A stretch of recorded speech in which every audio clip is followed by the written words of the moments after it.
Welcome to Women's $1 Million Conversations with Alice Tang, where we share stories from successful businesswomen who have saved, earned, or sold over $1 million and discuss how they built their success and insights to help you achieve your goals. Now, let's join the conversation. Hello, my new good friend, Kathleen Mundy in the East Coast. Welcome to Women's $1 Million Conversation. Thank you so much for the invitation. I was really looking forward to this. And I've looked at so many different opportunities to help women in the last 20 years. I think this is brilliant, and I really admire what you've done. I love the fact that I'm brilliant, and so are you. So let's get going. Tell us a little bit about yourself, your background, and what are you doing now? And I know a lot of your work has to do with empowering women. That's true, Alice. Thanks so much. I'll give you a little bit of background. I was in a relationship. We were also business partners. And to cut it short, he got the company, I got the kid. And because I became a single mom, I had to discover a way to manage the facilitation of, quite frankly, her education and other elements within our lifestyle.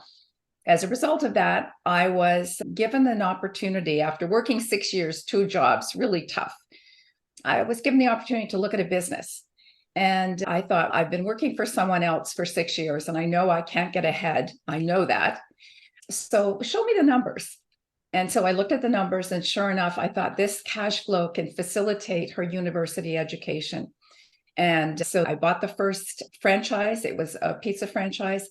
And I realized it was really brilliant for women because it afforded them a safe environment, opportunity for success. And I leveraged that and decided that if I had one, 5 would be so much better. I decided within 5 years that I would have 5 franchises, and that's exactly what I did. Awesome, awesome. So I'm going to take a pause and ask a curious question.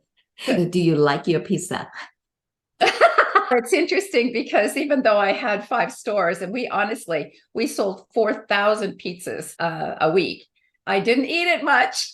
If you're there all the time, it doesn't have the cachet. There was no Friday night pizza for us. I see. I love pizza, but I can't eat too much because of a health condition. The opportunity I have, I will ask people to share with me. So back to the question. Right. So we're going to discuss actually how you ended being owners of the franchise. So everybody is curious about how to get to $1 million threshold. So tell us, how long does it take you, and what were you thinking? Did you take time to just smell the rose, or no, keep going? Actually, that's somewhat the truth. When I bought the first pizza store, and then I started to develop, and I understood that savings was critical because as a single mom, all of a sudden you're faced with all this uncertainty and not a lot of security, quite frankly. So I saved and saved. And while I was opening pizza stores, I was saving everything I could. And I remember at one point, I looked at my investments and I was 100 away from $1 million. And I thought, oh my gosh, I should have looked at it more closely because I would have added that $150 to get me over that $1 million mark. But having said that, that was such a huge sense of accomplishment for me. And so what I did at that point was I continued to work hard, open a consulting business to help women, entrepreneurs, to get to their $1 million mark. And that's exactly the path I took. And I started that path in 2012. And have continued it even through COVID. I was coaching women who had businesses get through the COVID period. That's how I did that first million. And then, of course, when I decided to transition from a franchise community, I really believed when I was 70 years old, I should retire. Well, that didn't happen because that was through COVID. I decided to sell my company, and you have to prepare 2 years in advance at least to do a transition when you're selling. And so I did procure a purchaser for all 5 stores and sold my business in 2022 and started a retirement journey. Beautiful. How long does it take for you to get to your million? 5 years. 5 years to get that cash in the bank. But at the same time, I was developing the equity in a company that also had another $1 million in assets. Wow. So basically, you've saved, right? Now, you decided to sell your business and jump into another one. And I think because of that, our common friend, Yasmin Wing, connected us. So would you share just this little bit? Yes, my daughter and I were planning to do a podcast around the situation between generations when retirement happens. So I got in touch with Yasmin. Long story, he and I decided to do the Joyful Retirement Project. And that's what my focus is today, bringing all of my business acumen to that particular project, understanding the need that retirees have to change through that chapter and look at the future in a positive light. As you're building your first $1 million, whether you save in the bank or get that equity under your name, what are some of the bias that you're running into? First of all, because I was a single mom, the banks wouldn't talk to me. So I really had to strategize how I could bootstrap each new build, because typically at the time, they were at around $400,000 to $500,000. And how on earth was I going to come up with that kind of investment in cash to open these stores? So that was the first bias that I encountered. And that was through the financial institutions. I went to 3 different lenders, 2 of which I'd been with for over 20 years, and they were not happy to see me.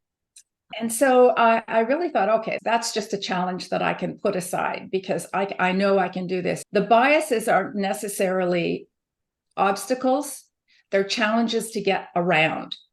And so I just decided, how do I get around this? What's the next option? And I made it a deliberate focus to ensure that I could put these stores together and also provide work for women. Many of my managers over the years were women with children. Beautiful. So what you just tell us was a no is not definitely a no. A no is a motivation for you to find a way to get to yes. And through getting to yes, you were able to provide and live your passion about providing job opportunities for many women. Absolutely. I think no just means that you haven't gotten to yes yet. But I think no means that you haven't thought it through. Because if you take the options, all of the options, and decide how can I strategize through several different options that I can provide for myself, fallback positions, if you will, that gives you an opportunity to eradicate no. You have options, you just have to work them. And if the first one doesn't give you the answer that you're looking for, then you shift to the next one. I love it because it makes me think a little bit better. It makes me think deeper and give me options to look for resources that might help me. I love no's. Wow. When you were talking about how to receive a no and loving no, I quickly thought about what a growth mindset, actually. The growth mindset is, I'm curious, what else could I do to get there? And it's really a test about how badly you want that eventual. That is so the truth. And also, when you look at your options, when you are a single person and even a single dad, you look at how am I going to get to where I need to be in the future with the responsibilities that I have today. And what's interesting, because I remarried about 6 years ago, and it was just a joyous event. But he was a single dad raising 2 boys on his own. And so there was the same kind of challenges that we had in common. And it was interesting to see how our paths differed. I'm a very determined person. You can't put roadblocks up for me because I just go over them. I don't even go around them. I just go right over top of them. And it was really wonderful to see how we could help one another through the next challenges that we may have had with a blended family. And it was wonderful to do it. I think it's just a blessing. It's a delightful story and in listening to you handling no's. So let's continue on the no's. In running your business, you got many years under your belt doing the franchise from 1 to 5, getting yourself past the million threshold. I'm sure there are some times or period of time that you feel that I'm down in a hole or a valley. I try my best to crawl back up, but it's so tough. And gosh, should I continue this? And what kept you going? You know what? That's a really good question because there's always low spots when you're in business. There always. But I always think, what if I don't keep moving forward? What happens then? Again, that's that option that I always work with. And I've had a mantra that carried me through the last 20 years is that I'm not just helping myself and my daughter and my other children who were already out of university, but the fact is I'm helping all these women who actually need to have role models, not just jobs, but role models. So I had a tremendous sense of responsibility to not only the 75 employees that I had, but to those women who looked up to me because they hadn't seen anyone do what I did. So that's what kept me going. It was the, what if I don't do this?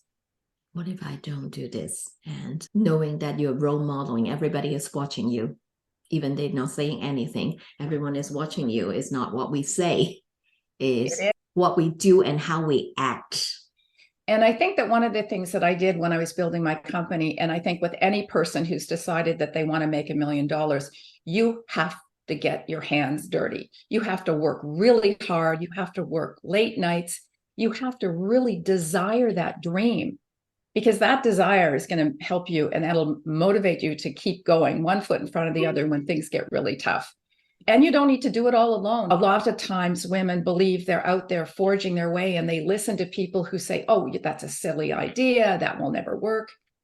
I would say put all of those obstacles aside because they don't know what you know. They don't know what it's like to walk in your shoes. And if you really feel that you have a great idea or that you have a great focus in life, play it out, trust your judgment, believe in yourself. And honestly, if it doesn't work, guess what? You can always turn right and make a change. Very good advice. This question is probably an easy one for you. When the stakes are high, when you need to make a decision, what would you do? Do you have a process? Do you talk with the people around you? Or you just go with your guts or a combination of everything? I think it's a combination. I always tried to surround myself with people who knew way more than I did. And because of that, I valued their opinion. So I would understand that it's important to get feedback, but ultimately it's your decision. And I don't think it's as fruitful to follow someone else's advice unless it rings true to you. Getting opinions and advice from others is wonderful, but ultimately you make the decision. It's your life. And I think that's really what kept me going and what I would recommend that anyone do, especially when you reach those points of decisions in your career. I believe that some people would pray in the morning, some people would just quiet themselves and just have a moment of stillness. The answers are always in us. Isn't that true, Kathleen? It is. Now, for me, I used to go to the water's edge and I would just ponder all of the advice that people had given me. And that's how I made my decisions in life. I always end up at the water's edge, whether it's a river or a lake. So it really helped me. But that calming ebb and flow of the surf really is what business is all about. And it gave me a reminder that as it sometimes is a turmoil, it always calms at some point. So that's helped me. It always comes at some point. Last question for you. I think of a very good piece of advice or a very bad piece of advice that has given you the biggest impact. Wow. I think when people said I couldn't do it, when people said, I had a very big life when we owned the company and it was a big house, big cars, big vacations. And then when I bought the first pizza store, I had one of my colleagues come in and say, oh, so this is what you're doing now. And I thought, yes, it is. As he left, I thought, you just wait. You just give me a few years. And that point gave me so much motivation to prove everybody wrong. And I think that you can read any business book you want, but it's all about your attitude. So I have read Everything and Anything by Robin Sharma, and I love The Alchemist. Business books are one thing, but if you don't have the right mindset, I don't care what kind of business book you're trying to follow, you're not going to get there. Very good advice. We so appreciate the time with you, Kathleen. And as we are parting, last question, what are you grateful for? Actually, this is going to sound really odd. I'm really grateful that I was a single mom. We are grateful that you are a single mom who has chosen a path that you determine, and you choose to march forward despite the obstacle, and has been role modeling while you own the franchise, left the franchise in good hands, and now you're doing a project. Beautiful story. Thank you so much. How do people find you? I'm on LinkedIn. They can email me directly, Kathleen@kathleenmundy.com. And I think every entrepreneur should own their own name, own your name. But I'd love to hear from people. I would love to give any advice I can. But most of all, I think it's important to forge your way and stay true to your beliefs. Very well said. Thank you so much, Kathleen. Thank you, Alice.